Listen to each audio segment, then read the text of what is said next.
عزیزوں گستاخی کی، کچھ لوگوں نے پروٹیسٹ کیا، کچھ لوگوں نے احتجاج کیا، کچھ لوگوں نے ریلیاں نکالی، کچھ لوگوں نے مانگ کی کہ اس ملعون کو گرفتار کیا جائے، یا اس ملعونہ کو گرفتار کیا جائے کہ جس نے نبی کی شان میں گستاخی کی ہے، جس نے اللہ کے رسول صلی اللہ تعالیٰ علیہ وسلم کی ذات کے بارے میں غلط جملے نکالے گئے۔ توجہ رکھنا، کچھ لوگ ایسے تھے کہ جنہوں نے پروٹیسٹ بھی کیے، جنہوں نے احتجاجات بھی کیے، جنہوں نے ریلیاں بھی نکالی، جنہوں نے FIR بھی درج کرائی، لیکن کچھ لوگ ایسے بھی تھے کہ جن کی وجہ سے امت مسلمہ کو نقصان پہنچتا ہے۔ اللہ اکبر کبیرہ۔ کچھ لوگ ایسے بھی تھے میرے عزیزوں جو کہتے تھے یہ ریلیاں نکالنے سے کیا ہوگا، یہ FIR درج کرانے سے کیا ہوگا، یہ تمام کا جو بھیڑ اکٹھی ہو رہی ہے ایسا کرنے سے کیا ہوگا، یہ FIR تم جو درج کرا رہے ہو، تمہاری FIR درج کرانے سے جو نبی کا گستاخ ہے وہ گرفتار ہونے والا نہیں ہے، اس کی پکڑ تو بہت زیادہ ہے۔ جو نبی کی گستاخی کرنے والی ملعونہ ہے اس کی گرفتاری ہونے والی نہیں ہے، اس کی پکڑ بہت زیادہ ہے۔ لیکن یاد رکھنا میرے عزیزوں، جب بھی میرے آقا کی بات آئے، جب بھی مصطفیٰ کی بات آئے، جب بھی آمنہ کے لال کی بات آئے، میرے عزیزوں جب بھی میرے نبی کی شان میں کوئی گستاخی کرے تو ضرور تم حصہ لے لیا کرو، یہ نہ سوچا کرو کہ کچھ ہوگا یا نہیں ہوگا، تمہارے کرنے سے کچھ ہوگا یا نہیں ہوگا، لیکن ہاں اتنا ضرور ہو سکتا ہے کہ نبی کے گستاخوں کے خلاف جب ہم آواز اٹھائیں گے، رب کعبہ کی قسم کچھ ہو یا نہ ہو لیکن نبی کے غلاموں کی فہرست میں ہمارا نام ضرور، نبی کے غلاموں کی فہرست میں۔ یہ کبھی نہ سوچنا حضرت یہ ہوتا ہے غلام لوگوں کا، بولے ہمارے کرنے سے کیا ہوگا، ہم نے بھی کافی کوششیں کی، لوگ کہتے ہیں مولانا تم کہاں چکر نہیں پڑ رہے، کیا ضرورت ہے، یہ بڑے بڑے لوگ کریں گے، جب وہی نہیں کر رہے تو ہم کیوں کریں۔ لیکن آؤ میرے عزیزوں تاریخ کو اٹھا کر کے دیکھو، کہتے ہیں نا کیا ہوگا کیا ہوگا، یہ بتانا چاہتا ہوں نبی کے نام پر اکٹھے ہو جایا کرو، رب کعبہ کی قسم یہی اکٹھا ہونا تمہاری نجات کا ذریعہ بن جائے گا، تمہاری بخشش و مغفرت کا ذریعہ بن جائے گا۔ آؤ میں بتاتا ہوں کیا ہوتا ہے، آؤ میں بتانے کی کوشش کرتا ہوں۔ یاد رکھنا اگر تم نبی کے نام پر نکلو گے تو آج یا کل تک نہیں بلکہ برسوں تک تمہیں یاد رکھا جائے گا، تمہاری تاریخ کو دہرایا جائے گا، تمہاری تاریخ کو دہرایا جائے گا، لوگ تمہیں یاد کریں گے۔ اور یاد کیسے کریں گے یار، کتنا بڑا نبی سے پیار کرنے والا تھا، کتنا نبی سے محبت کتنی کرنے والا تھا، نبی کے نام پر جان دینے کے لیے بھی تیار رہتا تھا۔ آج میرے عزیزو اعلیٰ حضرت کو یاد کرتے ہیں ہم، 100 سال سے بھی زیادہ کا عرصہ گزر گیا، لیکن جب بھی اعلیٰ حضرت کا نام آتا ہے ایسا لگتا ہے آج بھی ہمارے درمیان میں ہے۔ سبحان اللہ بلند آواز سے سبحان اللہ۔ اعلیٰ حضرت کے دور میں جب میرے آقا کی شان میں گستاخی ہوئی، کسی نے کہا نبی کو علم غیب نہیں کہ ماشاء اللہ رب العالمین، نبی کو علم غیب نہیں، تو میرے رضا نے تلوار نہیں اٹھائی، میرے رضا نے بندوق نہیں اٹھائی، میرے رضا نے کسی اور خنجر کو نہیں اٹھایا، میرے رضا نے بم اور بارود کا انتظام نہیں کیا، بلکہ میرے رضا کے قلم کی نوک میں اتنی طاقت تھی کہ گولی کے اندر بھی اتنی طاقت نہیں ہو سکتی۔ آج اعلیٰ حضرت کو یاد کیا جاتا ہے، اس وقت کے گستاخ نے میرے نبی کی شان میں گستاخی کی تھی، اعلیٰ حضرت نے قلم کو اٹھایا اور میرے رضا نے لکھ دیا، اور کوئی غیب کا تم سے نگاہ ہو بھلا، اور کوئی غیب کا تم سے نگاہ ہو بھلا، جب نہ خدا کی چھپا تم پہ کروڑوں درود، جب نہ خدا کی چھپا تم پہ کروڑوں درود۔ آؤ میرے عزیزوں، عاشقوں کو کیسے یاد کیا جاتا ہے، نبی کے چاہنے والوں کو کیسے یاد کیا جاتا ہے، نبی سے پیار کرنے والوں کو کیسے یاد کیا جاتا ہے۔ مصطفیٰ جان رحمت یہ اعلیٰ حضرت کا لکھا ہوا سلام ہے، یہ اعلیٰ حضرت کا لکھا ہوا کلام ہے جو میرے آقا کی شان میں سلام لکھا ہے۔ یاد رکھنا میرے عزیزوں ہماری زبان اردو ہے، ہم ہندی بھی بولتے ہیں، اردو بھی بولتے ہیں، ہندوستان کے اندر مصطفیٰ جان رحمت پڑھا جائے تو سمجھ میں آتا ہے، پاکستان کے اندر مصطفیٰ جان رحمت پڑھا جائے تو سمجھ میں آتا ہے، کیونکہ یہاں کے لوگ اردو زبان کو سمجھتے ہیں، یہاں کے لوگ ہندی زبان کو سمجھتے ہیں، لیکن آؤ عشق کی کیسی بات ہوتی ہے میرے عزیزوں، عاشقوں کا کتنا بڑا مقام ہوتا ہے۔ میرے عزیزوں یاد رکھنا یہ سلام صرف ہندوستان اور پاکستان کے اندر نہیں بلکہ جن کی زبان عربی ہے، جن کی زبان انگریزی ہے، وہاں کی مسجدوں میں جا کر بھی سنو گے تو انہیں زبان سے کوئی مطلب نہیں ہے بلکہ ہاتھوں کو باندھیں گے، ادب سے کھڑے ہو کر میرے نبی پر سلام پڑھتے ہیں تو کہتے ہیں مصطفیٰ جان رحمت پہ لاکھوں سلام، شمع بز میں ہدایت پہ لاکھوں سلام، اس سہانی گھڑی چمکا طیبہ کا چاند، اس دن ابروز سعد پہ لاکھوں سلام۔ نعرہ تکبیر، نعرہ تکبیر، نعرہ رسالت، نعرہ رسالت۔ یار تم کہتے ہو کچھ نہیں ملتا، علامہ بوصیری رحمت اللہ تعالیٰ علیہ نے آج سے کئی سو سال قبل ایک کلام لکھا تھا، مولایا صلی وسلم دائماً ابدا علی حبیبکا خیر الخلق کلہم محمد سید الکونین والثقلین والفریقین من عرب و من عجم۔ یہ عربی کا کلام ہے، توجہ رکھنا میرے حضرت، یہ عربی کا کلام ہے، یہ عربی ہے میرے عزیزو، عربی میرے عزیزو جو علماء اہل اسٹیج ہیں وہ تو سمجھ جائیں گے، جو پڑھے لکھے ہیں جو عالم ہیں ان کی تو سمجھ میں اس کا ترجمہ آ جائے گا، لیکن یہ عاشقوں کی بات ہوتی ہے۔ علامہ بوصیری نے لکھا تھا یہ کلام، لیکن جب بھی ہندوستان کی سرزمین پر کوئی نبی کا چاہنے والا اس کلام کو پڑھتا ہے، اس کلام کے اشعار کو دہراتا ہے تو سارے لوگ ادب سے ہاتھ باندھ کر کے کھڑے ہو جائیں گے۔ سبحان اللہ، سبحان اللہ۔ یہ نہ کہو کہ کچھ ہوگا کچھ ہوگا یا نہیں ہوگا، لیکن آؤ تاریخ کو اٹھا کر کے دیکھو۔ میں آپ کو اور پیچھے لے جا کر اور پیچھے آپ کو میں لے جاتا ہوں۔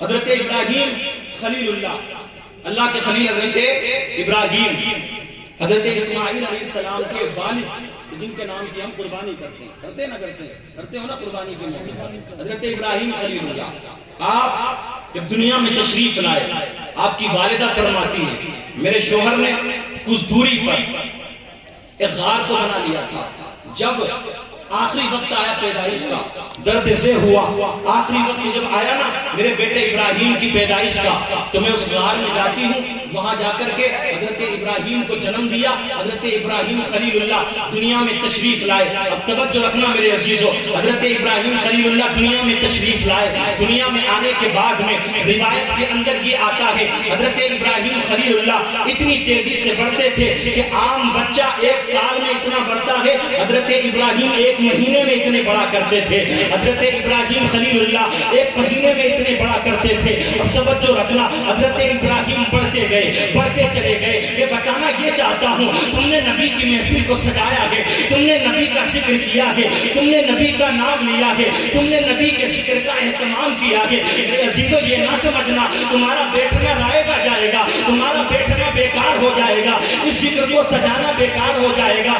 نانا میرے عزیز، اجر دینے والا کوئی دنیا والا نہیں ہے۔ یاد رکھنا جب بھی رب کا ذکر کرو نا، اللہ کے محبوب کا ذکر کرو تو دنیا والوں سے امید نہ رکھنا، بلکہ اجر دینے والا تو رب کریم ہے، اور جب رب کریم اجر عطا فرماتا ہے تو دنیا کی ساری چیزیں ایک طرف رکھی رہ جاتی ہے، کیونکہ رب جب اپنے خزانوں سے عطا فرماتا ہے تو بے حساب عطا فرماتا ہے۔ سبحان اللہ، سبحان بے اللہ۔ حساب عطا فرماتا ہے۔ آؤ میرے عزیزو، حضرت ابراہیم خلیل اللہ علیہ الصلوۃ والتسلیم کی تاریخ کو اٹھا کر کے دیکھو۔ حضرت ابراہیم خلیل اللہ کا جنم ہوا، آپ کی عمر 13 سال کی ہے۔ آپ کی والدہ سے سوال کرتے ہیں، اے امی جان ذرا یہ تو بتائیے کہ میرا پالنے والا کون ہے، میرا رب کون ہے؟ آپ کی والدہ کہتی ہے بیٹا میں تمہارا رب ہوں، میں تمہاری پالنے والی ہوں۔ جب حضرت ابراہیم خلیل اللہ نے اپنی والدہ سے سوال کیا، اے امی جان ذرا یہ تو بتائیے کہ آپ کا پالنے والا کون ہے، آپ کا رب کون ہے؟ آپ کی والدہ کہتی ہے بیٹا میرا رب تمہارے ابا ہے، تمہارے ابا جان میرے بھی رب ہے، تمہارے بھی رب ہے۔ معاذ اللہ رب العالمین، توجہ رکھنا، حضرت ابراہیم نے سوال آگے بڑھا دیا۔ حضرت ابراہیم خلیل اللہ اپنی والدہ سے سوال کرتے ہیں، اے امی جان ذرا یہ تو بتائیے میرے والد کا رب کون ہے؟ آپ کی والدہ خاموش ہو جاتی ہے۔ حضرت ابراہیم خلیل اللہ علیہ الصلوۃ والتسلیم کی والدہ محترمہ اپنے شوہر کے پاس میں جاتی ہے اور عرض کرتی ہے، اے ابراہیم کے والد یہ بیٹا عجیب سے سوال کرتا ہے، یہ کیسے سوال کرتا ہے، یہ ہمارے معبودوں کو غلط بتاتا ہے، یہ تو کہتا ہے کہ ایک اللہ کی عبادت کرو، حقیقی رب ایک ہے، اللہ ایک ہے جو عبادت کے لائق ہے، رب العزت ایک ہے کہ جس کی بارگاہ میں سجدہ کرنا چاہیے۔ آپ کی والدہ کہتی ہے، اے ابراہیم کے والد مجھے ایسا لگتا ہے کہ ان قریب یہ لوگوں کے دھرم کو بدلوا دے گا۔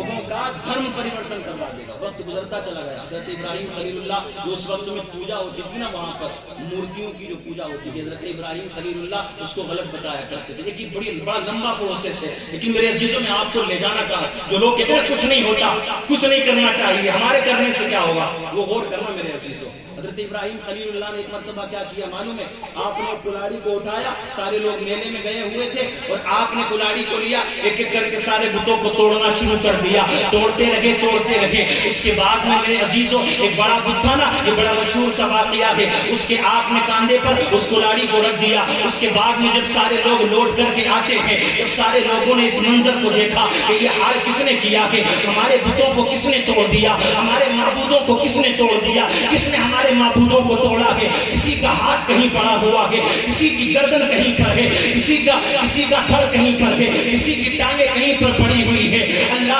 اکبر کبیرہ. سارے لوگوں نے ایک زبان ہو کر کے کہا تھا یہ کسی اور کا کام نہیں ہے بلکہ یہ ابراہیم کا کام ہے. ابراہیم ہمارے بتوں کو غلط بتاتا ہے, ابراہیم ہمارے بتوں کی برائیاں کرتا ہے. سارے لوگوں نے اکٹھا ہو کر ابراہیم علیہ السلام کو بلایا. اے ابراہیم کیا تم نے یہ کام کیا ہے, اے ابراہیم کیا تم نے اس کو توڑا ہے. حضرت ابراہیم علیہ السلام ارشاد فرماتے ہیں وہ مجھ سے کیا پوچھتے ہو, اپنے اس بڑے بت سے پوچھ لو کہ کس نے توڑا ہے, ان بتوں کو کس نے توڑا ہے, چھوٹوں کو کس نے توڑا ہے. سارے لوگ کہتے ہیں ابراہیم ہمیں بے وقوف نہ سمجھو, ابراہیم ہمیں پاگل نہ سمجھو, یہ جو بت ہے نا پتھر کا یہ بول نہیں پائے گا, یہ بول نہیں سکتا ہے. حضرت ابراہیم ارشاد فرماتے ہیں جب تم جانتے ہو یہ بت بول نہیں سکتے ہیں تو ان کی عبادت کیوں کرتے ہو, ان کے سامنے اپنے سروں کو کیوں جھکاتے ہو. توجہ رکھنا میرے عزیزوں, اس وقت کے ظالم بادشاہ نمرود کے دربار میں جب یہ بات پہنچی کہ ابراہیم نے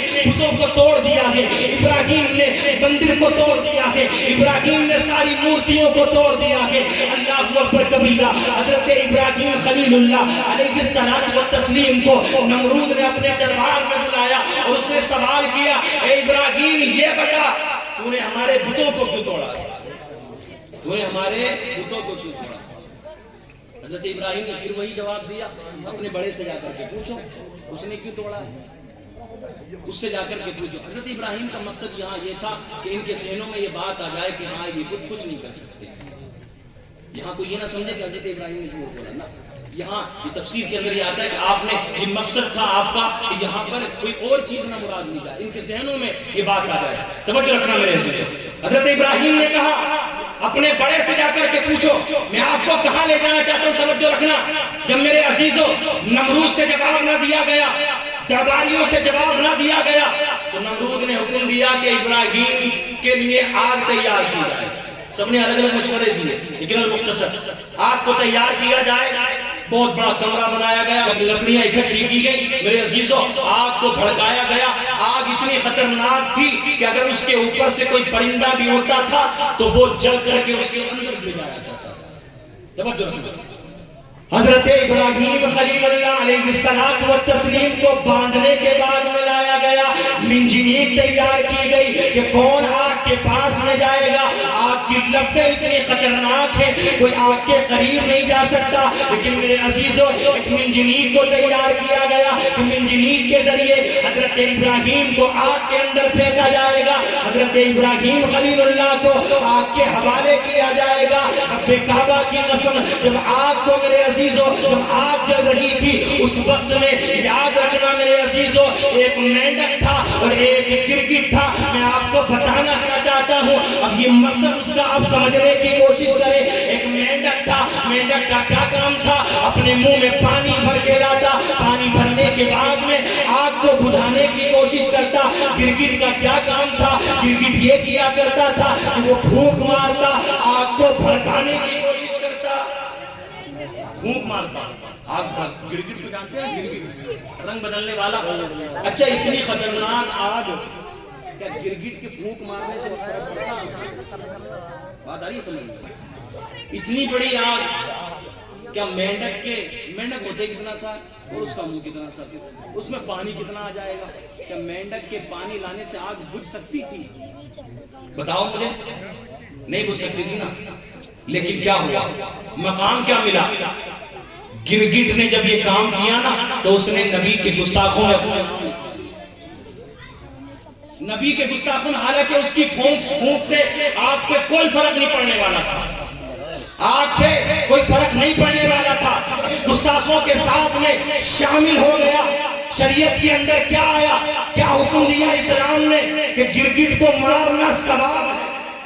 توجہ رکھنا، میں کہاں لے جانا چاہتا ہوں، گرگٹ کو مارنا ثواب ہے، اور جو ایک مار میں گرگٹ کو مار دے اسے اور زیادہ ثواب ملے گا۔ اب میرے عزیزو، کیا حکم آیا شریعت کے اندر کہ مینڈک کو نہ مارا جائے، مینڈک کی ہتیا نہ کی جائے، اس کو نہ ستایا جائے، اس کو نہ مارا جائے، کیونکہ اس نے ابراہیم خلیل اللہ کے لیے جو آگ تیار کی گئی تھی اس کو بجھانے کی کوشش کی تھی۔ اب توجہ رکھنا، جو لوگ یہ کہتے ہیں ہمارے کرنے سے کچھ نہیں ہوگا، وہ اس مینڈک سے سبق حاصل کرنے کی کوشش کرے۔